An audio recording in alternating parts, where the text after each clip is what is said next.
This is Bill Boerum, and I'm very happy to be speaking with a important diplomat of the Islamic State of Afghanistan, and this is Homayoun Mohtaat. So thanks very much for making your time available. And of course, you are at the Embassy of Afghanistan in Moscow. You are the Minister-Counsellor, which is equivalent to the Deputy Ambassador. So thank you very much. Now, I think you had served, or are you now serving as the Chargé d'Affaires? Had you done that at one time? Yes, yes. Thank you. First, I want to convey my thanks and my greetings to you and your viewers. Yes, I was chargé d'affaires for 6 months at the embassy before the arrival of our new ambassador, which took office around mid-January.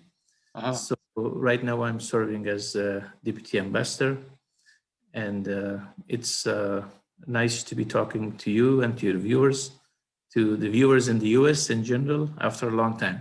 Yes, well, that's very good. Well, I understand that you had education in the United States, that you got a master's degree from Regis University in Denver. Yes, yes, yes. I actually did my education in California. I did a bachelor degree in San Diego State University. And then I did a degree, master's degree at Regis University, Denver, Colorado. Yes. Well, very, very good. Well, were those sequential experiences, or did you have some time in between those studies? Actually, it happened with a gap.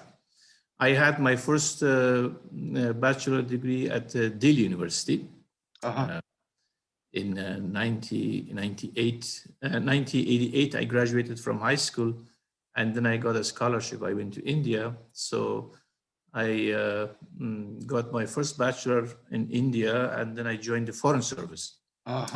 Then with the arrival of Taliban in Afghanistan, I was serving at our embassy in India in those days. So I stopped working for the Taliban regime when they took over Afghanistan, and I immigrated to the US in 1995. Yes, right, right. And then I resumed my education there, and I also have taught in a couple of universities in California. So I have pretty good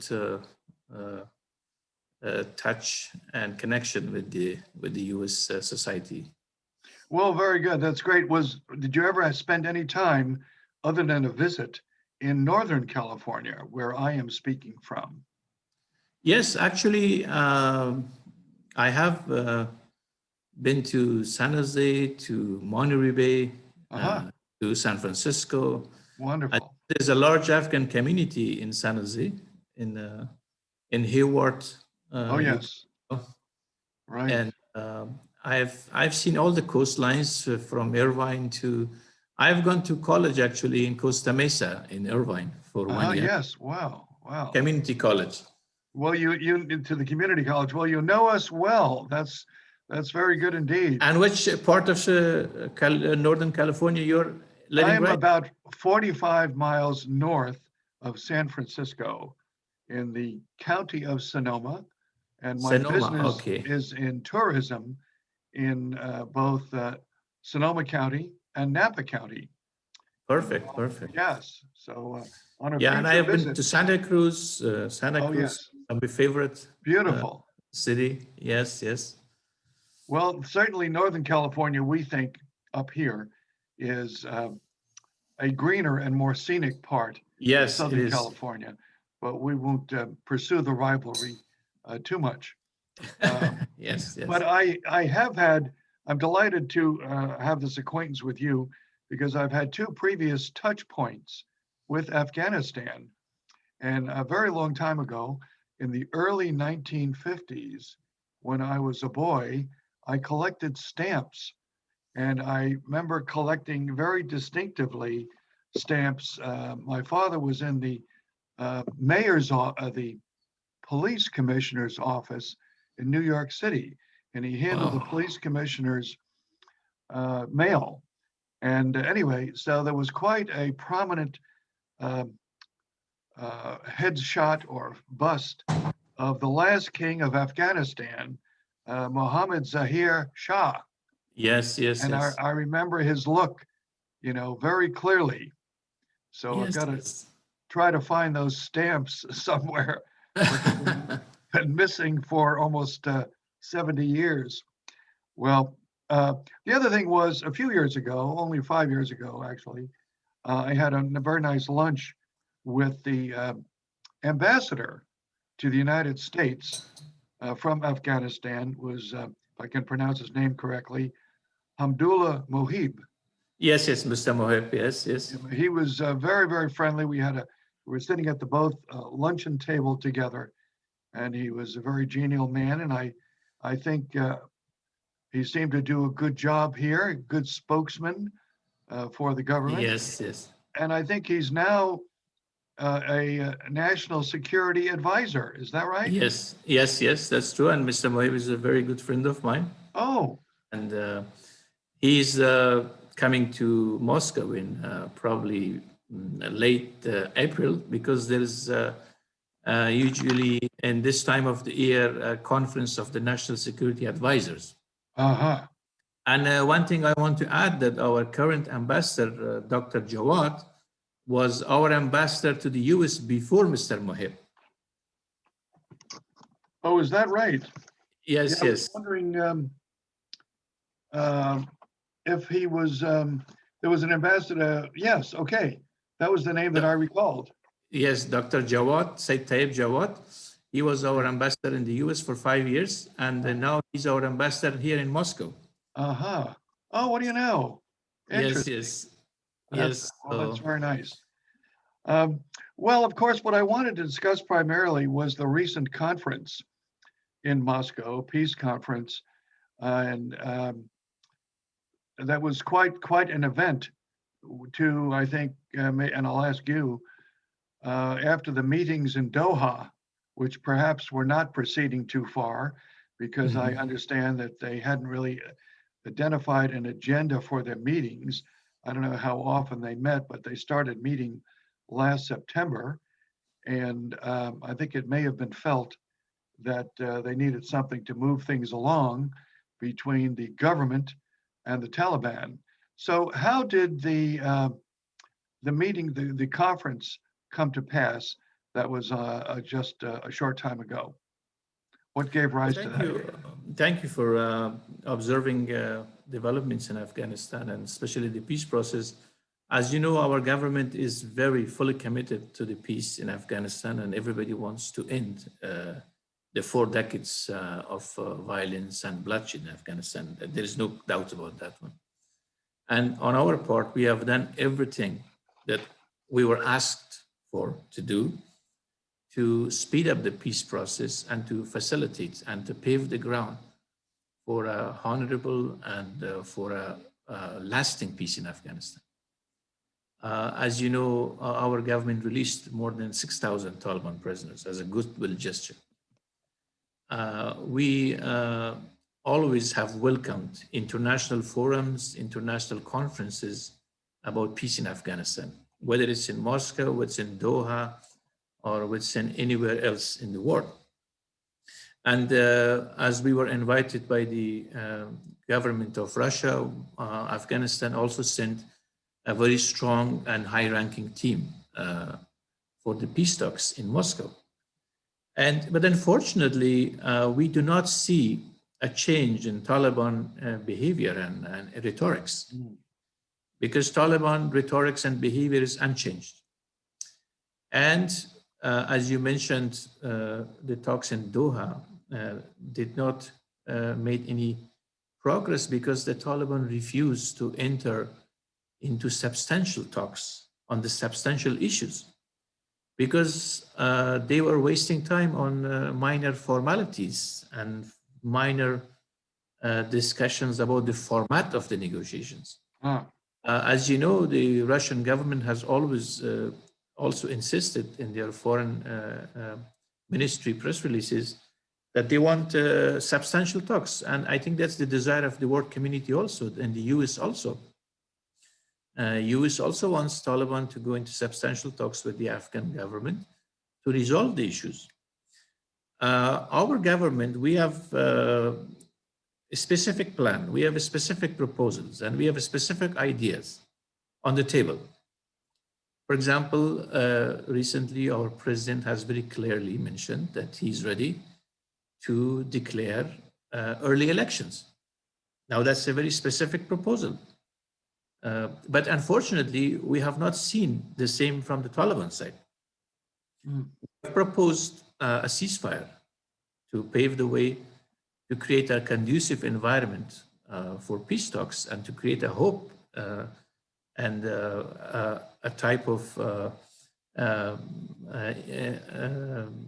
progress in the peace talks so the world community and the Afghan population finally have a reprieve from violence, and they could see that this intention of the warring parties are real for ending this war.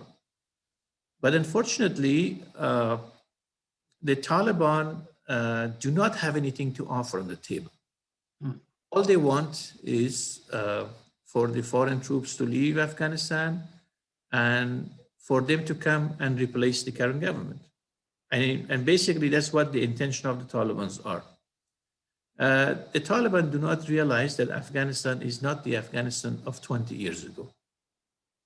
The international community has, and the Afghan people have sacrificed hugely in the last 20 years to make some gains. We have institutions, we have a democracy, we have a constitution, we have a civil society, and we have a younger generation that they do not want to Afghanistan to reverse to the dark days of the Taliban. So what the Afghans want is true. We acknowledge and we have declared the Taliban as an unfortunate reality of Afghan society.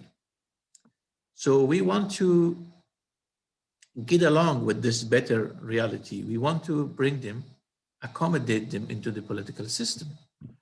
But if the Taliban desire to come to the political system by skipping and bypassing democratic means, I think that's not something acceptable. It should not be acceptable to the world community, and it should not be it is not acceptable to the Afghan people.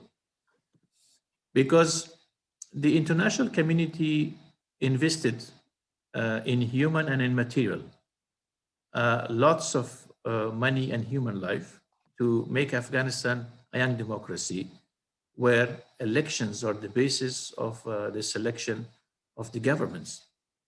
So in Moscow, as I mentioned, our side, the government side, came up with specific proposals.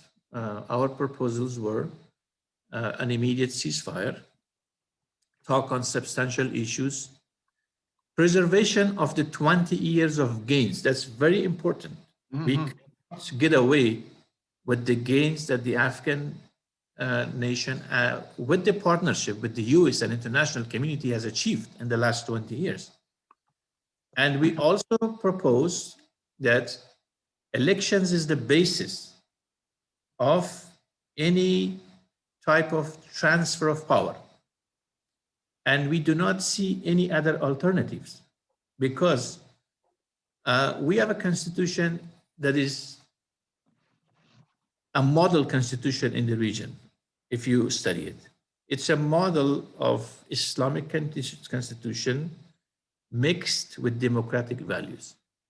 If the Taliban claims any part of the constitution is not Islamic, they have to tell us which part is not Islamic. As you know, in our negotiating team in Doha, we have 3 Islamic scholars as part of the Afghan negotiating team. They actually proposed to the Taliban, let's talk about the legitimacy of the war in Afghanistan based on Quran, based on Islamic rules. The Taliban did not accept the challenge. They did not want to discuss it. Because according to our Islamic scholars, the current bloodshed in Afghanistan is against Islamic values. It's against Islamic tenets. So in a way, I think we welcomed the meeting in Moscow because we believe any type of engagement with the Taliban is good in the peace process. So our teams had 2 days of discussion with the Taliban face to face, and we see it as a positive sign. But the fact that Taliban is not demonstrating any change in their behavior is again disappointing for us. And if the same spirit is exhibited by the Taliban in the other international forums, unfortunately, we should not be seeing peace coming to Afghanistan very soon. Right. Well, I think And you've outlined the position very well, and it makes a great deal of sense, and I think has the support, especially in terms of the elections, of the international community. And I did want to ask you a little bit, and we'll return to the more of the specifics, a little bit about the actual conduct of the conference. So there was the High Council of National Reconciliation, if that's the name of it, sent 16 representatives, which from what I can see as reported, represented a very wide scope of opinion and experience in the country. And, you know, some in the country probably objected, well, why is that guy on this? You know, why are these people here? But so I think it was a very representative and wide scope, although only one woman, as some people might complain, but you have to put the group together. So how many did the Taliban send? Was that 5 or 6 representatives? 5 representatives from the Taliban. 5, As you know, the invitation was sent by the Russian side directly to the participants. So it was not our choice to select people. They only sent 2 invitations to the government side that we sent Mr. Stanakzai and Ms. Habiba Surabi, the woman. So out of the 2 invited individuals, our government picked one woman. But the 6 political leaders, they were invited directly by name by the Russian authorities. And there was 2 people invited from the Peace Council, which Dr. Abdullah and Mr. Sadat Nadiri, the Minister of State for Peace, joined the meeting. And so it wasn't like they invited our people from Afghanistan and the selection was done by our government. It wasn't like that. So most of the individuals was directly invited by name. They were sent cards. So we did not have control, although we agree with the voice of the nation that there should have been more women invited to the conference because they represent over 50% of the Afghan population. Yes. Well, I think it's significant that you told me, I wasn't aware that it was the Russians who actually sent the invitations by name to certain people. Exactly. So that's a very interesting aspect. Also, now where was this held? What building or? It was in the conference hall of President's Hotel. It's I think it's a hotel, a 5-star hotel or 6-star hotel in Moscow. Right. Where most of the important events are held. They have several rooms. The President's Hall. President Hotel, yes. Hotel, right. I've been to different hotels. But I did see a picture. It was a gigantic round table. Yes, it was. If that was the correct rendering of that. Yes, exactly. And just as a matter of interest, how did, well, that was the meeting of everyone, all of the representatives, including the extended Troika Yes, representatives. I guess yes, everybody was at that table. And yes. how did it proceed? Did one side, in effect, I call it the government side, but anyway, the 16 people, did they take turns speaking and then the Taliban, or what was the process that Yes, went I think the format was that in the first formal? part of the day, the Troika members, they had a meeting between themselves. Mr. Khalilzad representing the US, representatives from Doha, from Turkey, from Pakistan, and the ambassador of China in Moscow. They had a separate meeting, and then later around 1 o'clock, the Afghan and the Taliban teams also joined the meeting. The first speaker was Mr. Khalilzad from the US, and Mr. Koblov was the host of the meeting, the director of the second political department at the Russian Foreign Ministry, and he's the representative envoy of Mr. Putin to Afghanistan affairs. And then from Afghan side, Dr. Abdullah was the first one to speak because our team, the team from Afghanistan, they represented a united image. They were one single team. With the exception of Mr. Hikmatyar, that he, from the very beginning, indicated that he's not part of the government or the Taliban team. So he represented himself independently in that meeting. And after Dr. Abdullah, Mr. Mullah Brother, the Taliban head of delegation, spoke.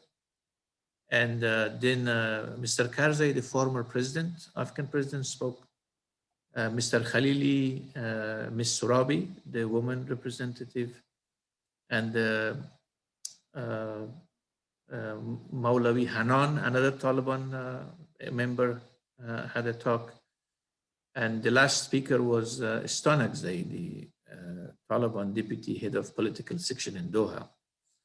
So basically, from Afghanistan, Dr. Abdullah, Mr. Karzai, Mr. Khalili, Ms. Surabi, Mr. Rahmani, our Speaker of Parliament, and Mr. Izzatyar, Deputy Chief of the Senate, they had talks.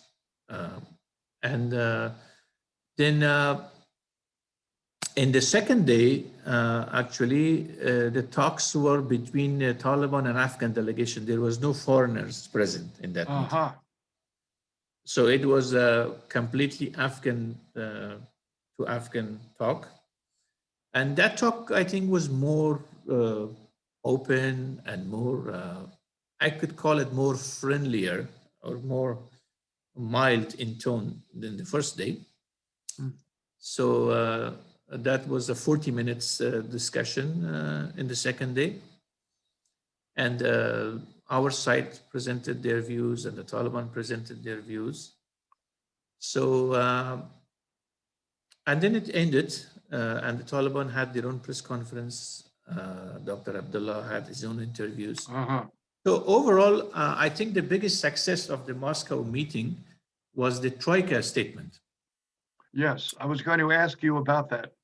Yes, the Troika statement very clearly mentioned that the international community will not allow the return of emirate in Afghanistan. And they supported the notion of cessation of violence, the reduction of violence, and the going of talks on substantial issues. And of course, all the participants welcomed the Turkish initiative, the upcoming meeting in Turkey, as a continuation of Moscow meeting. So overall, that was the general tone and the general tenure of the Moscow meeting. Yes. And of course, there was a few hiccups here and there, but overall, I think it was a good meeting. The Americans and the Russians showed very good coordination and cooperation. when it comes to peace in Afghanistan in the Moscow meeting. And as I said at the beginning, our government always welcomes engagements with the Taliban. And whether it's in Moscow, whether it's in Turkey, our side has plans. We have plans, ideas, but we want to know the Taliban plans and ideas. I don't think they have any ideas. Right. I think the international community has not heard in the last 1 year since the security agreement between the US and the Taliban. Nobody knows what the Taliban wants. Do you know what the Taliban wants? Nobody knows. No one knows. Yes, yes. So we would like to know what they want. I mean, now the foreign troops are going back. So what the Taliban wants? If they want violence, what is the justification for violence? Well, I think that, that statement of which, and I've read most of that statement in excerpts, and it's a very powerful statement, I think, as you suggested, Yes. because, the US, Russia, China, and Pakistan, for all four of those countries to support what is said there, and you have summarized it very well, that is the way Afghanistan should be and should be governed in the future, with Exactly. protections for various segments of the population, Yes. etc. It's a very powerful statement, and hopefully it will go beyond words, but just in and of itself, I thought it's the strongest thing I have seen of joint action. Exactly. Yes. Exactly. That's true. And we see a good synergy of cooperation between the West and the Russians and the Europeans and China, Pakistan. I mean, we are still a little bit suspicious on our neighbor Pakistan's actions. We think that Pakistan is still not doing enough to convince the Taliban to change their behaviors, but we hope that our Pakistani friends do what they promise in the public statements and the public forums, and they also do it in practice. That's what we want to see from our neighbor, because that's where the Pakistan live. That's where the Taliban live. That's where they operate from. Yeah. So we believe Pakistan has substantial influence on the Taliban. Yes. And we believe that Pakistan is not doing enough yet. That's you're not the only country who yes. feels that way. There's always been suspicion about the actions of that government and inactions of that government. Exactly. Well, as to some of the points that you've made about the attitude of the Taliban, there's an article in the New York Times, which was printed, I don't know if you saw that. It was Tuesday the 30th. So here, I'm into your morning already. Yes. This is Wednesday the 31st. But yesterday, there was the dated article about the attitude of the Taliban, which I think you would find of interest. And it really indicates their attitude, that they feel they're on the verge of taking over. And so why would they make concessions on anything? Exactly. Exactly. And they're not interested in a political solution. So as you say, now there were three other, we mentioned two of them, representatives there from Turkey and Qatar. Qatar, because the discussions have been going on there. Did they participate beyond the first day, or did they participate with the extended Troika conversations?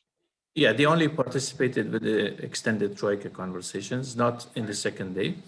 Right. And of course, Qatar role is hosting of the Doha sessions, and they do not have more role in the actual talks.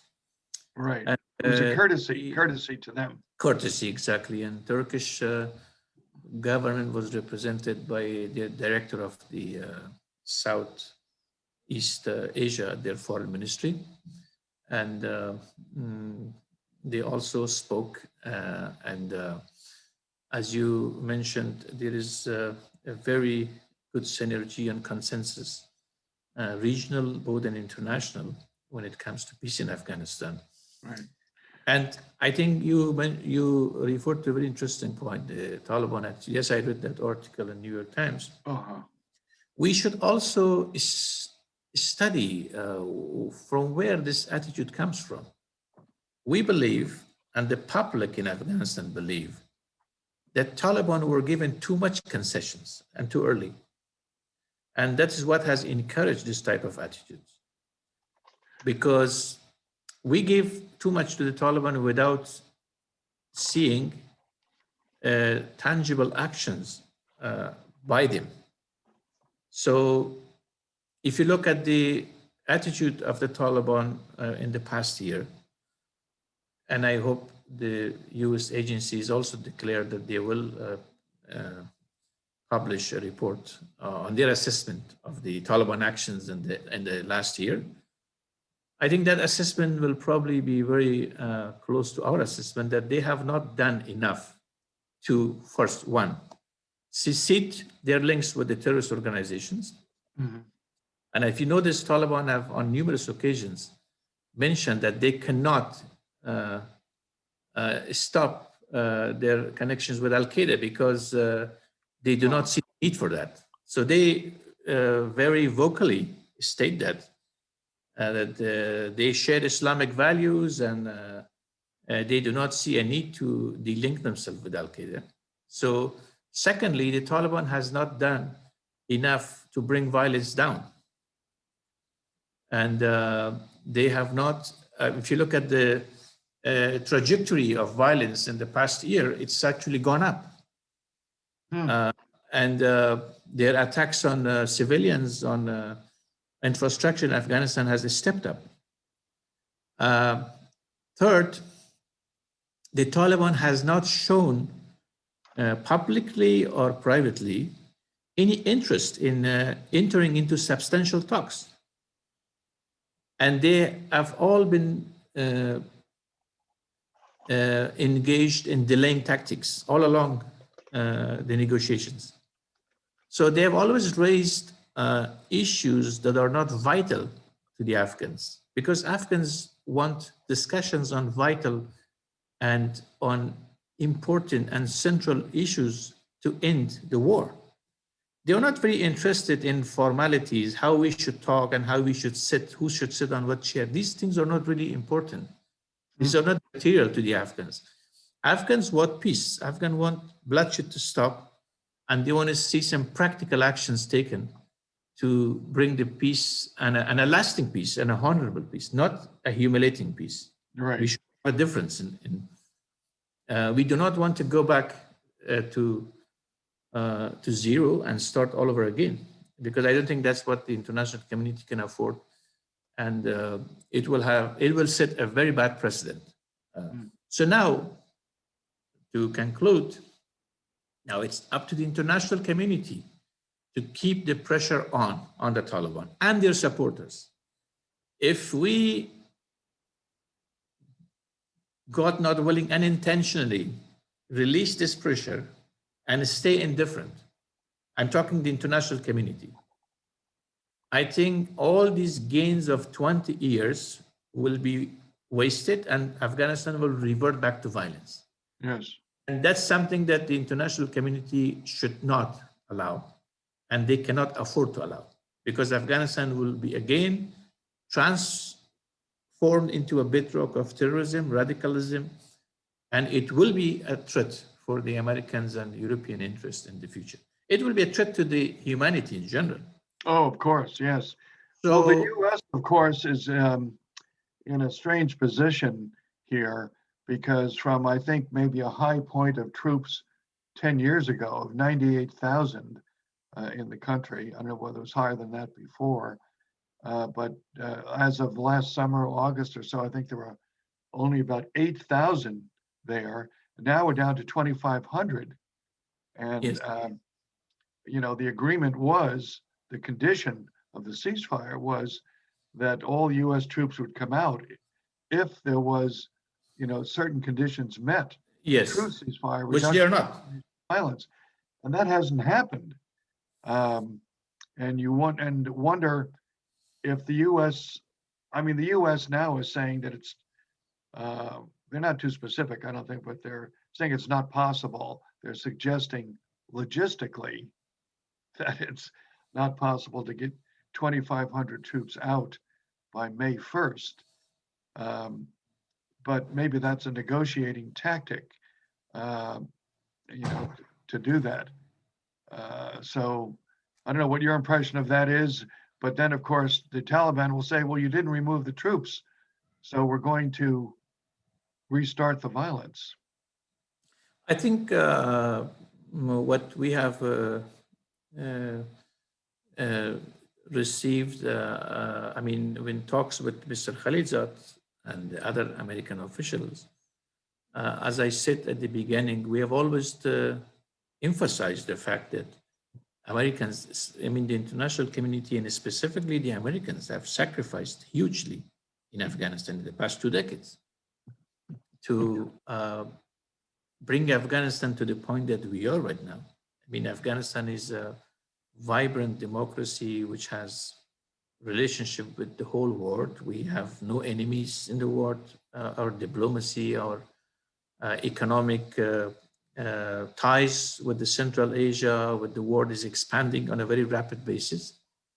And we see vital democratic institutions in Afghanistan getting shaped, getting reinforced and supported. So I don't think the US administration also would allow Afghanistan to step back to the old days of violence and anarchy. We are waiting for the final review of the peace treaty with the Taliban, which the Biden administration is conducting. They will come up with their own assessment. And I think we believe that the Biden administration will take reasonable steps. I think they realize that rushing into a quick pullout at this moment may not be a desirable step at this moment. I think the American military and politicians are taking their steps cautiously.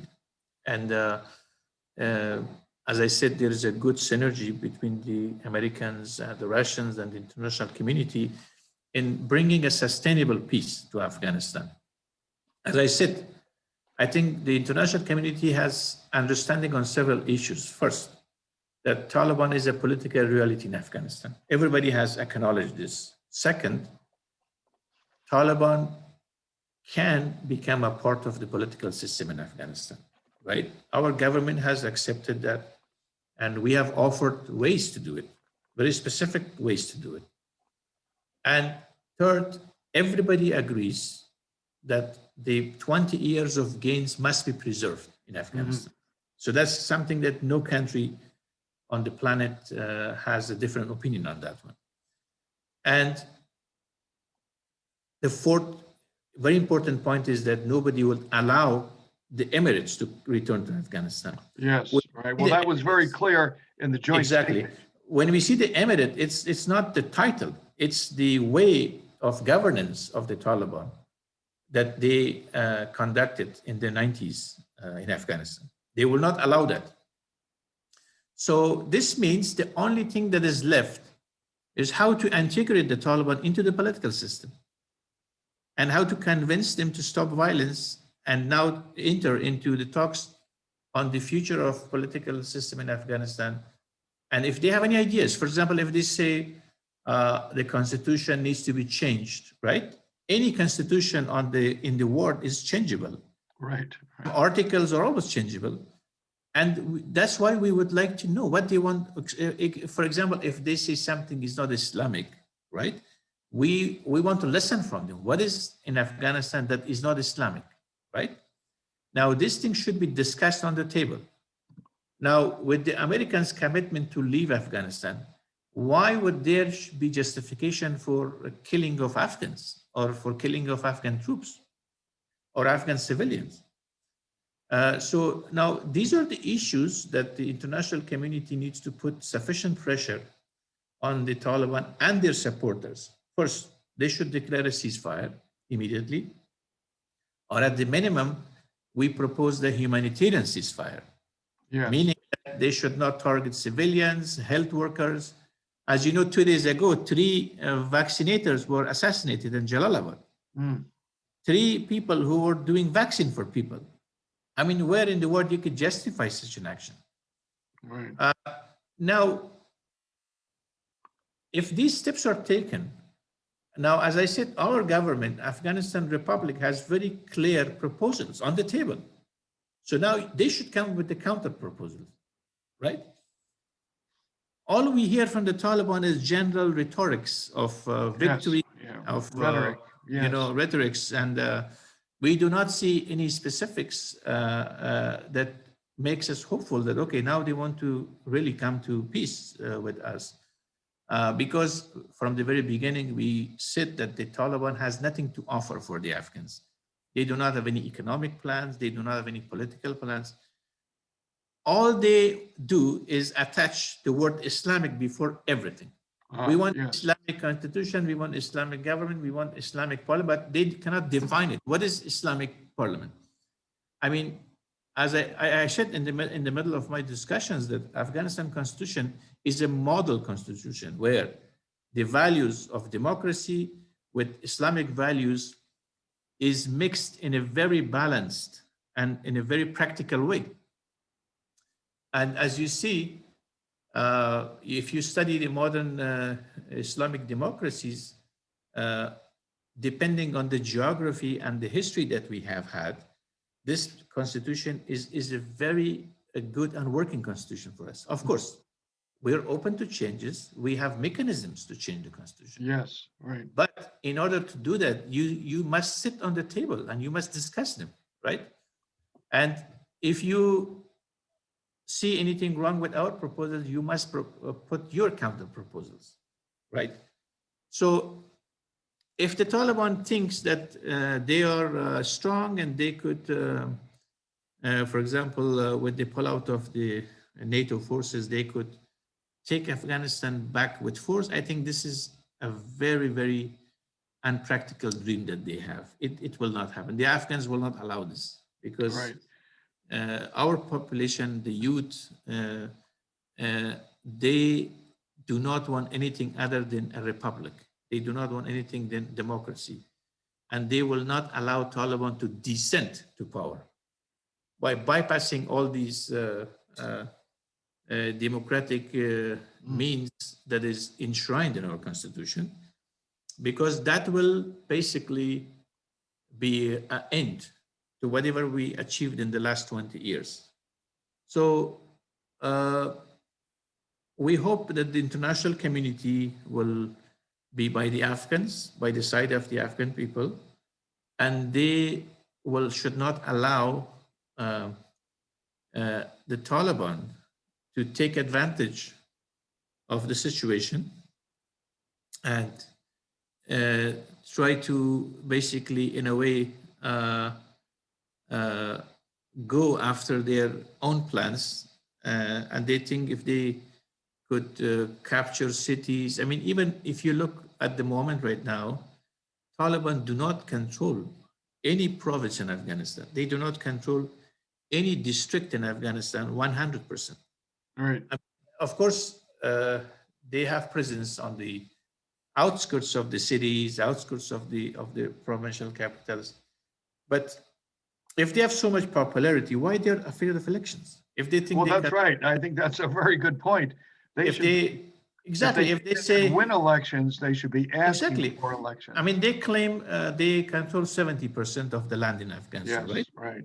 So if they claim that, then why be afraid of elections? You know, right. We will say, okay, international community can hold elections. So let's do it. At least they should bring their legitimacy through one citizen, one vote.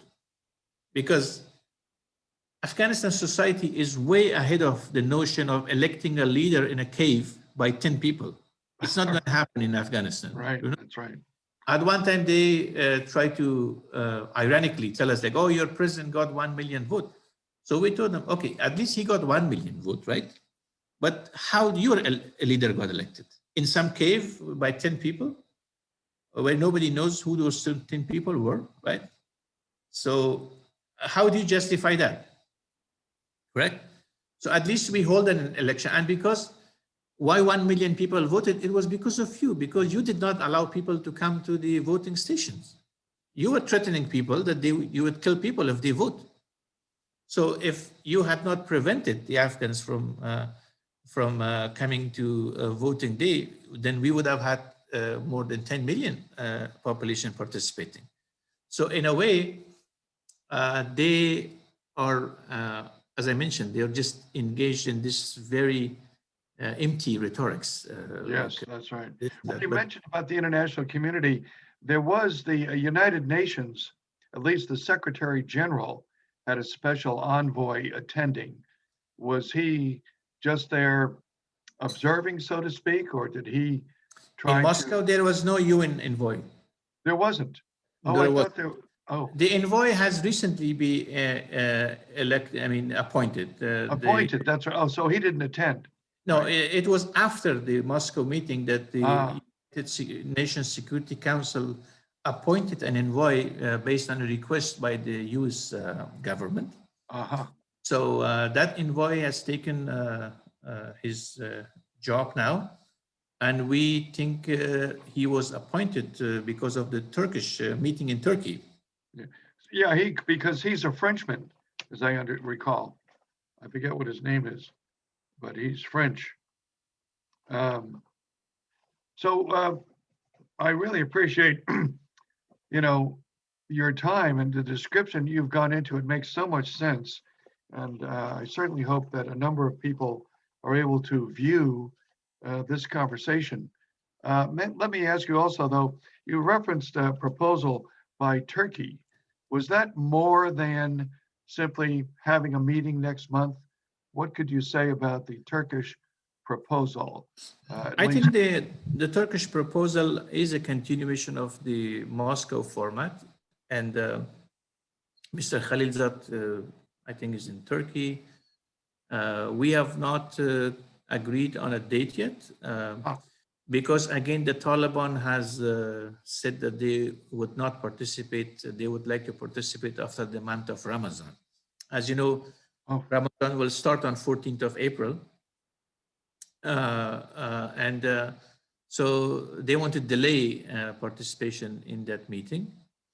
I think the Turkish meeting is mostly focused on assessing some of the specific proposals on the roadmap. Our government is trying to unify the proposals from the Islamic government of Afghanistan side to be presented in Turkey. And we are awaiting the same from the Taliban. It's very simple. Now we have to speak on the specifics. That's what the international community wants, to come to substantial talks. We have to know where we're going from now. I mean, we cannot waste time for another year by joking around and wasting time on unsubstantial and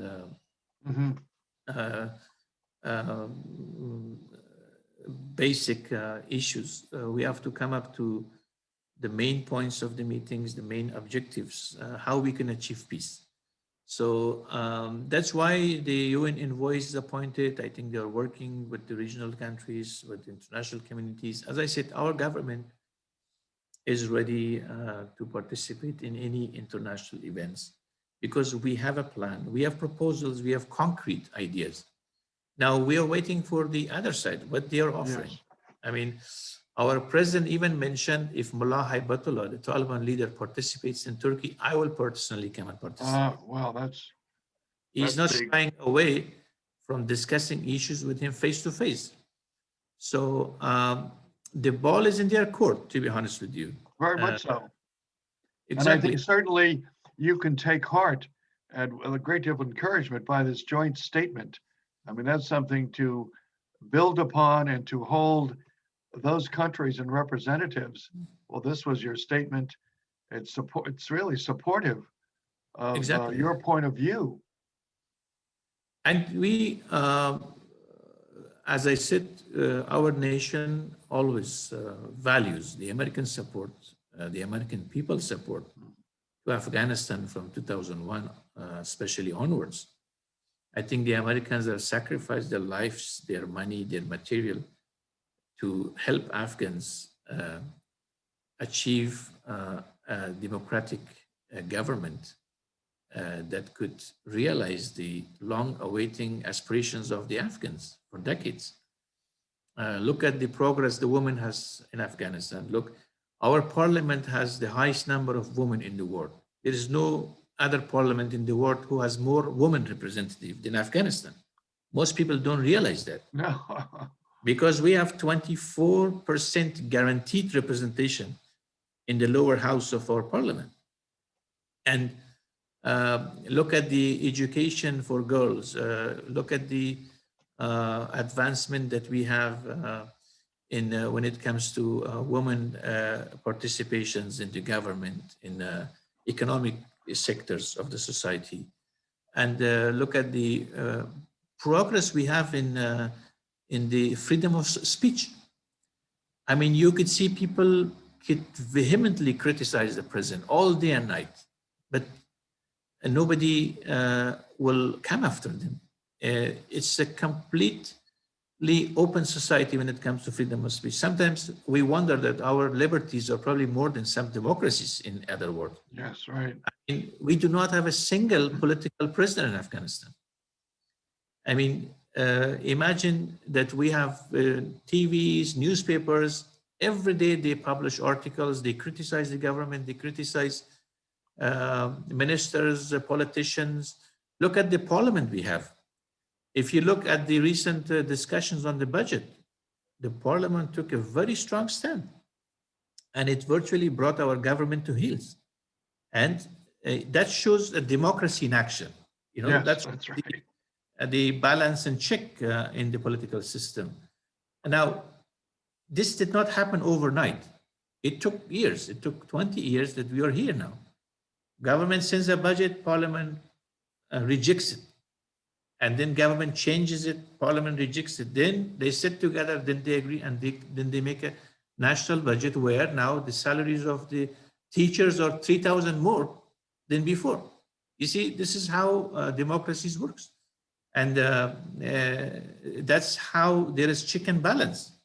Yes. And that's how, if we do away with any of these values, then we will put complete mockery in the past 20 years of achievements that we had. Right. Now, our society wants to move forward to build on these gains. We do not want to go back and reverse it. Now, if the Taliban at any part of the Afghan constitution, they have any specific ideas, we would like to discuss with them. If they want to join the political system, the doors are open to them. There's mechanisms, you know. In the hotel, there was a discussions about Taliban members joining the lower house of parliament, right? So our chief of parliament made them a very good proposal. He said, look, Afghanistan constitution says that the lower house of parliament is the elected members there. Means people should elect them, right? Now, if you want to 70 people from the Taliban add to the lower house, you can do that, but I can show you the mechanism. Go to your own area of control, make an election there between themselves, get elected. Right. Right? So, but have those 70 elected by the people there. Exactly, by the people there, not named and certified. And certified, and not certified named by people in a cave, as you say. Exactly. So there's always mechanisms. Yeah. Our government can budget, our election commission can finance your elections. You go, you get elected in your own areas, right? And then you could come and sit in the parliament. Nobody can say no to you. So as I mentioned, we have concrete ideas. We have concrete plans that does not disregard Afghan constitution, does not disregard democratic values for the integration of Taliban into the political system. Now, if they have an alternative plan, they should tell us, they should tell to the world, and they should argue why they want what they want. So that's why we go for negotiations. Then what is the point of negotiations if you stick to your own views without putting arguments or without backing up your plans or ideas with people that you want to come with peace with? So we hope that the pressure from international community, especially the pressure from the United States, because United States have been the country that has spent the most money and human life in Afghanistan. I think with a sustained pressure on the Taliban and the Taliban supporters, peace can be achieved in Afghanistan. And then it will be a model democracy in Central Asia, where it will have peaceful relations with all countries throughout the world. We would like to have our partnership with the West, with the NATO, and with our neighbors, with the principle of mutual respect, of mutual interests. Afghanistan has been a founding father of non-alignment movement in the world.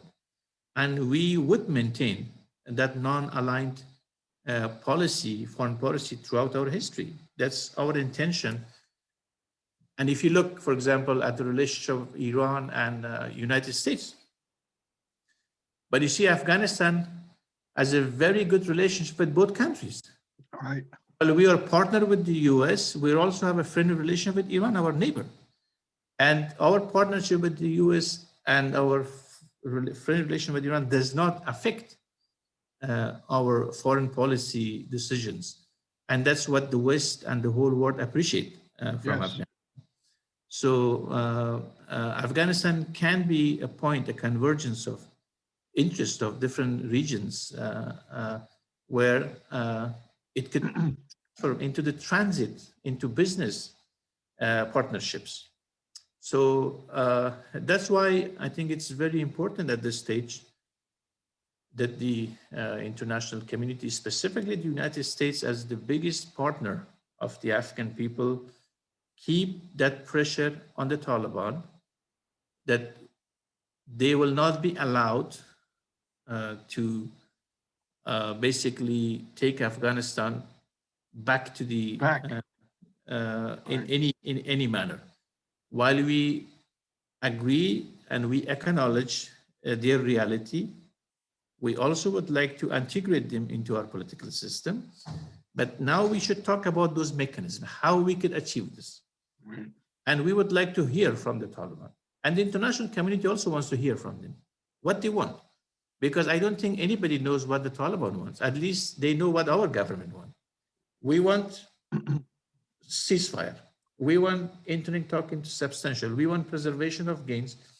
We want Islamic discussion on the legitimacy of war in Afghanistan. We want early elections as a means to integrate the Taliban. We have very concrete proposals. Now we want to have their concrete proposal. What they want. Right. And what is their prescription for peace? I think you would like to know that as a person who's friend to the Afghan people, as a person who has sympathy, as a person that you have spent your tax money on Afghanistan. You would like to know what there is the prescription of the Taliban. Right. Is that acceptable to you as a taxpayer, as a person who has spent your money on Afghanistan to achieve and to come to the point that where they are right now? Because as an American, you would like to visit Afghanistan, your wife could visit Afghanistan, you could travel to Afghanistan, you could come to a country where your life is guaranteed, where there is no,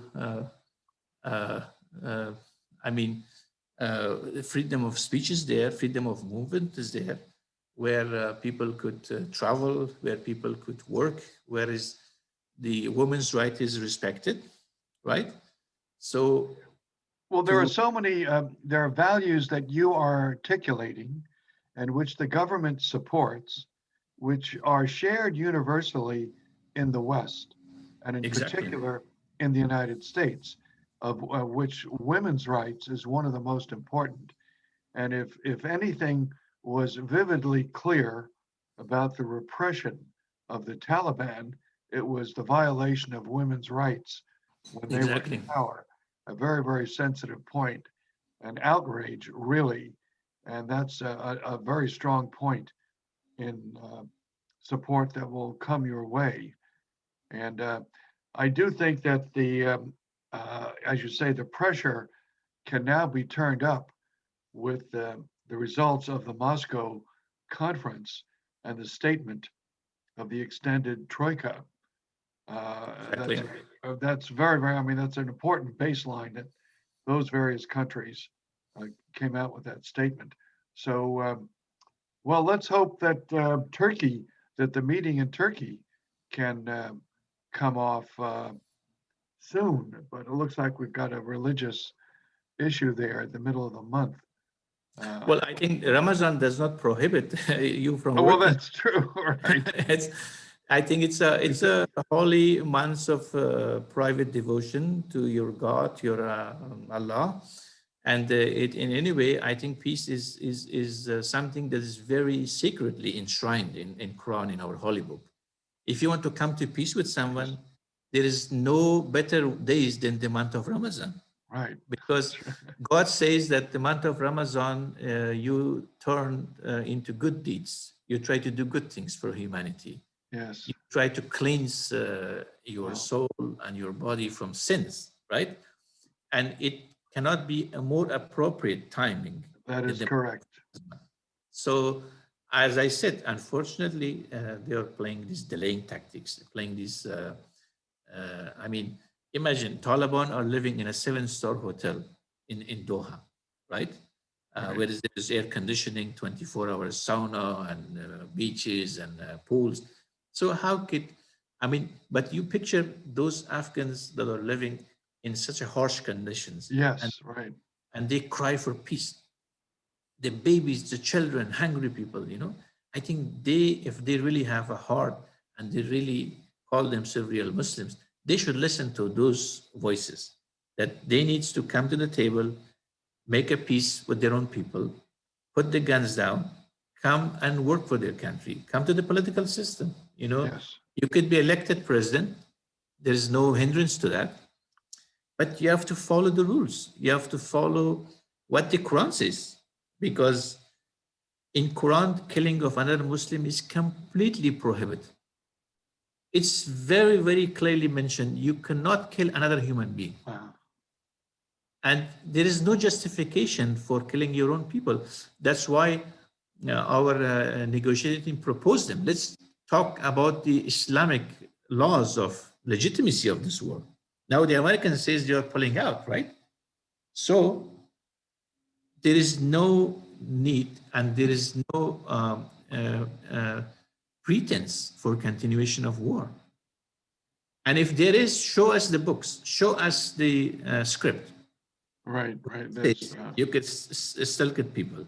Yes, Taliban has fulfilled one commitment, 100%. That is, they have not killed a single foreign soldiers in Afghanistan. And we have appreciated that. We have welcomed that. And our president said, we highly welcome that you have not killed a single foreign soldiers. That's a very good thing. But we also expect you not to kill your own people. Yeah, that's right. I mean, is that something really bad to ask for? I mean, it means that Taliban has the power to stop killing.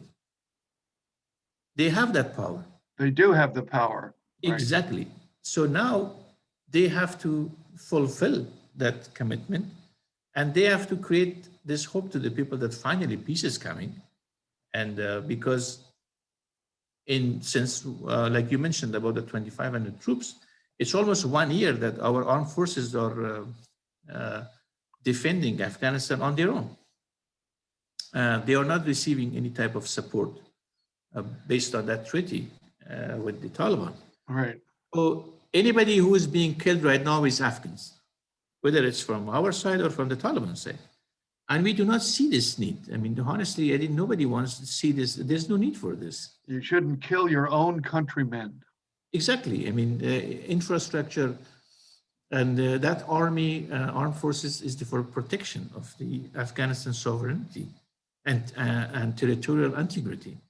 So if you want to join your people and you want to integrate into the political system, you should not turn against your own armed forces. Our armed forces is completely Muslim. If you look at the shoulder of every Afghan soldier, it says Allahu Akbar, God is great. It's the sign that is imprinted on every Afghan soldier. How can you turn your guns against him? Yes, right. There's no verdict. There's no scriptures to allow that, as far as the Islamic scholar says. So they have their own interpretations that is not based on neither on Islamic laws nor on international law. So we hope for the best, and we will monitor the events and the developments, and I will be at your disposal at any time if you wanted to call and get updates. No problem. It's a pleasure to be speaking with you. Well, I do that. Well, thank you very much. This has been very, very informative, and I think it can be the same for anyone who views this video, this interview, and certainly I'll do my best to get it circulated widely for Americans at an international office. Thank you, Mr. Boerum. I really appreciate your efforts and your good deeds in promoting Afghan peace, Afghan causes to the American audience, to the international audience. You have been a very model citizen, I could say, when it comes to your own country and to our country. A friend of Afghanistan, we are very proud of you. Absolutely. And I look forward to, before too long, for a return visit of you to California. Definitely. We will definitely do that. We'll plan it with my wife together. That's right. Wonderful. Well, thank you very much. Have a very good day. Thank you, sir. Thank you so much for this. Thank you, sir. Thank you, sir. Let me turn this